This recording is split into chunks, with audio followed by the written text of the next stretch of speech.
English learners, and welcome back to another great lesson with EnglishPod. My name is Marco. And I'm Erica. And today we're bringing you a great intermediate lesson with some really useful vocabulary. Some vocabulary you can use to describe your job. Yes, this is a really common situation when someone asks you what you do, and you have to tell them. Exactly. So today's lesson is all about that.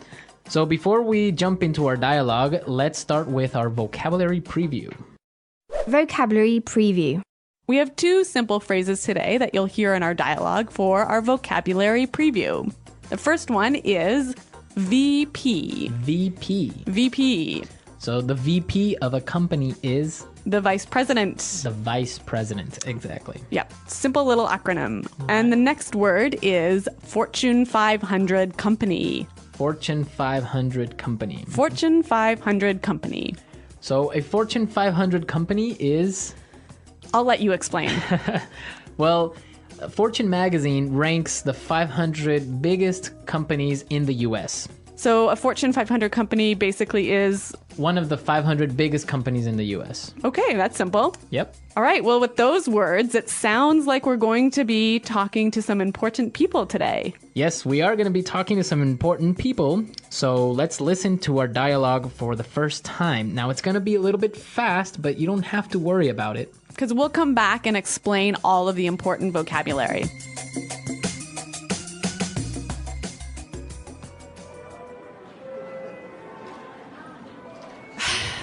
Oh, look. There's Caroline and her boyfriend. She's always going on about him at the office. Great, they saw us. They're coming this way. Oh, man. Jessica, Arthur, hi. I'd like you to meet my boyfriend, Greg. He's the VP of Quality and Safety for a top Fortune 500 food company. Nice to meet you. This is my husband, Arthur. Hey, how's it going? Hello? Caroline talks about you all the time. I guess you must be pretty busy at work. Well, yeah, VP position is not easy, you know. I implement policies and procedures nationwide, various departments, as well as train junior managers in FDA and EPA regulations. I also have to oversee daily operations of our quality control for the entire East Coast. That alone means I have 1,500 employees under me. Wow, yeah, that sounds exciting. And what about you, Arthur? What do you do for a living? Oh, I'm a Top Gun pilot.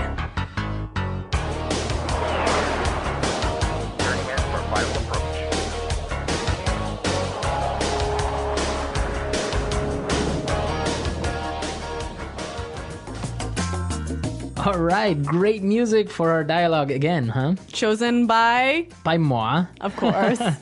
Yeah, Top Gun is one of my all-time favorite movies. And Top Gun pilot, what a cool profession. An excellent profession. Much cooler than being like the VP. Yeah. How boring is that? Yeah. Anyway, this guy was a bit of a jerk, don't you think? Yeah, you can tell a little bit of the sarcastic tone he had in his voice. Definitely. But he did use some interesting phrases, and we can talk about those now. Right, so let's take a look at language takeaway. Language takeaway. Our first word for language takeaways is implement. Implement. Implement. Implement. Let's listen to some examples of this word to help us understand its meaning. Example 1. Our company has to implement this sales strategy. Example 2. Sarah will be responsible for implementing the plan. Example 3. I implemented several new policies. Okay, great examples. And just in case, to implement means to? Put into action. Put into action. Great. Exactly. Our second word for language takeaway, policies. Policies. Policies. Policies.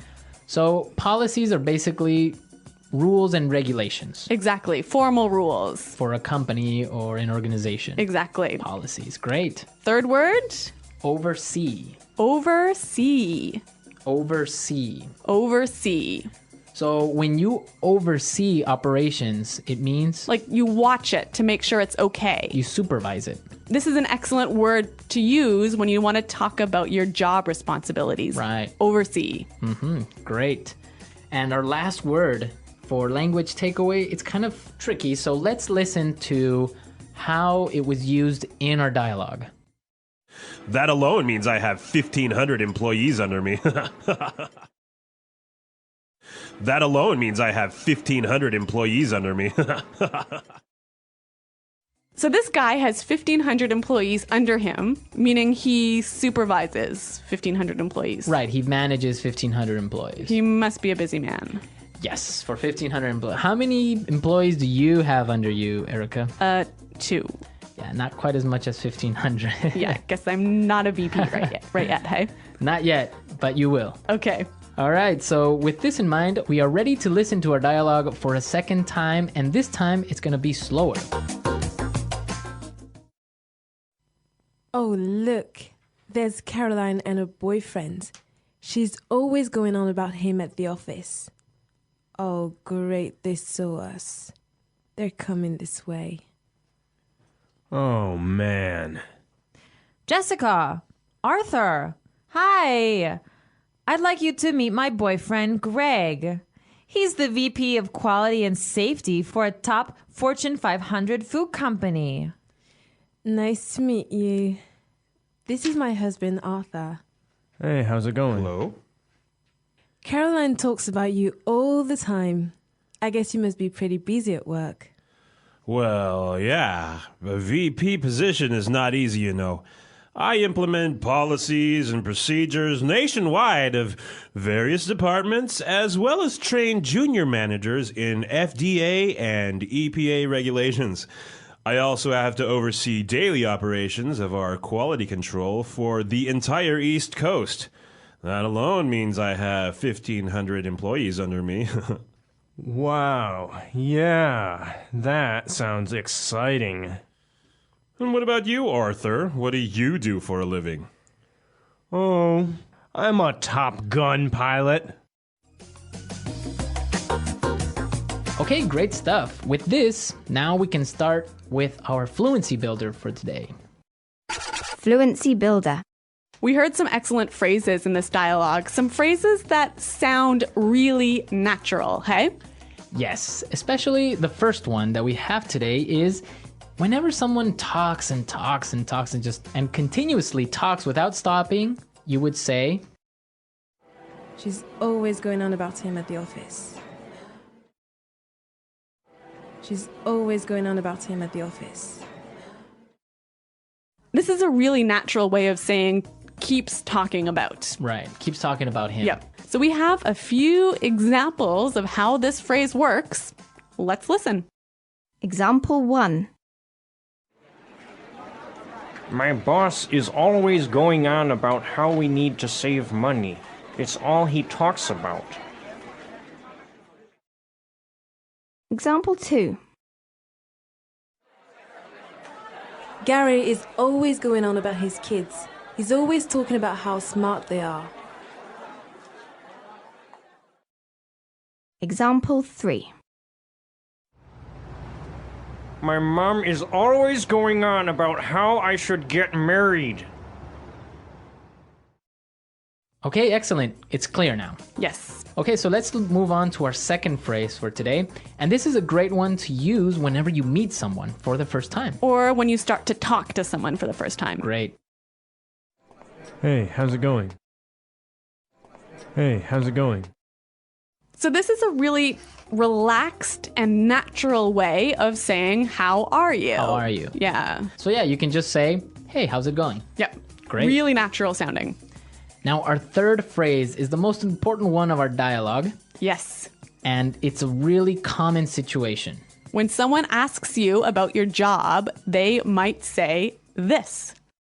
Arthur, what do you do for a living?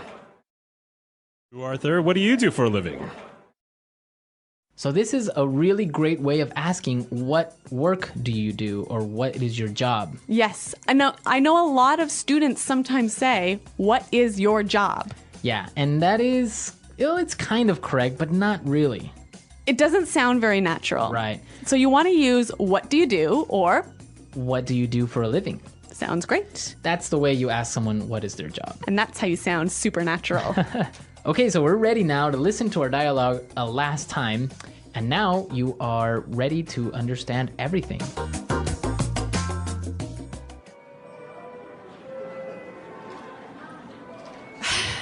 Oh, look. There's Caroline and her boyfriend. She's always going on about him at the office.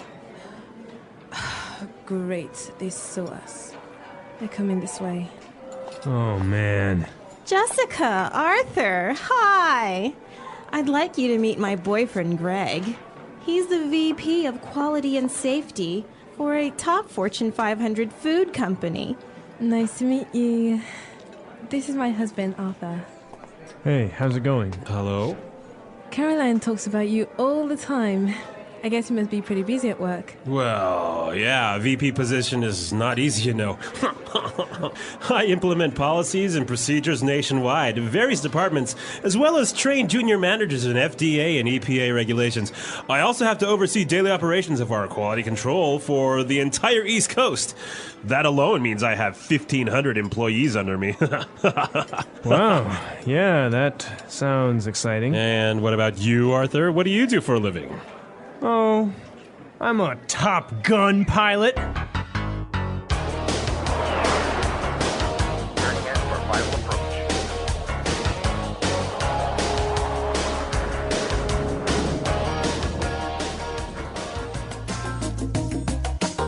Okay, so I have a little challenge for our listeners today. What is it? 2 challenges, actually. Okay.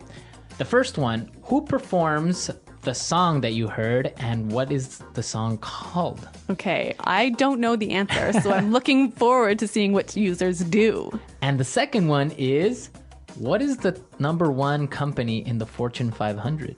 Oh, I also don't know this answer.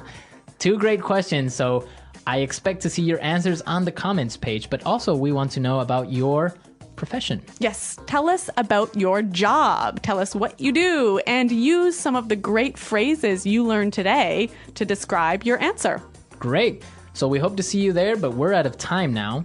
So we'll see everyone at EnglishPod.com. Leave all your questions and, of course, all the comments. And Marco and I are always around to answer your questions. Well, until then, it's Goodbye. bye.